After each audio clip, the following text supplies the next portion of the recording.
ભાજપ પ્રદેશ અધ્યક્ષ જગદીશ વિશ્વકર્માની વરણી બાદ અરવલ્લી જિલ્લાના મોડાસા ખાતે તેમનો અભિવાદન સમારોહ યોજાયો। ભાજપ પ્રદેશ અધ્યક્ષ જગદીશ વિશ્વકર્માની વરણી બાદ અરવલ્લી જિલ્લાના મોડાસા ખાતે તેમનો અભિવાદન સમારોહ યોજાયો હતો। કાર્યક્રમ કુમકુમ પાર્ટી પ્લોટ ખાતે યોજાયો। આ સમારોહ પૂર્વ મોડાસા કોલેજથી સભા સ્થળ કુમકુમ પાર્ટી પ્લોટ સુધી યુવા મોરચા દ્વારા બાઇક રેલી યોજાઈ। પ્રસંગે આ પ્રદેશ અધ્યક્ષને ખુલ્લી જીપમાં બેસાડી સભા સ્થળે લાવવામાં આવ્યા। કાર્યકરોએ 51,000 ચોપડા આપી તેમનું સ્વાગત કર્યું છે। કાર્યક્રમની શરૂઆત મોડાસામાં બનેલી એમ્બ્યુલન્સ આગ દુર્ઘટનામાં મૃત્યુ પામેલા લોકોને શ્રદ્ધાંજલિ અર્પણ કરી કરવામાં આવી હતી। તમામ ઉપસ્થિત લોકોએ 2 મિનિટનું મૌન પાળી મૃતકોને શ્રદ્ધાંજલિ આપી હતી।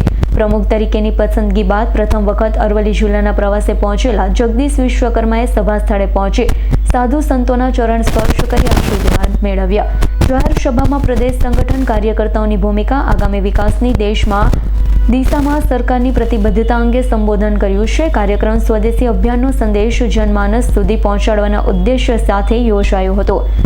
મોટી સંખ્યામાં કાર્યકરો, સ્થાનિક અગ્રણી અને શહેરજનો ઉપસ્થિત રહ્યા હતા।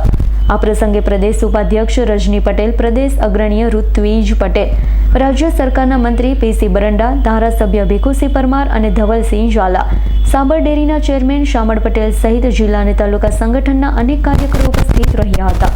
જયદીપ ભાટિયાનો રિપોર્ટ, S9 ન્યૂઝ, અરવલ્લી। અમારી તમામ માહિતીથી અપડેટ રહેવા માટે જોડાયેલા રહો S9 ન્યૂઝ સાથે।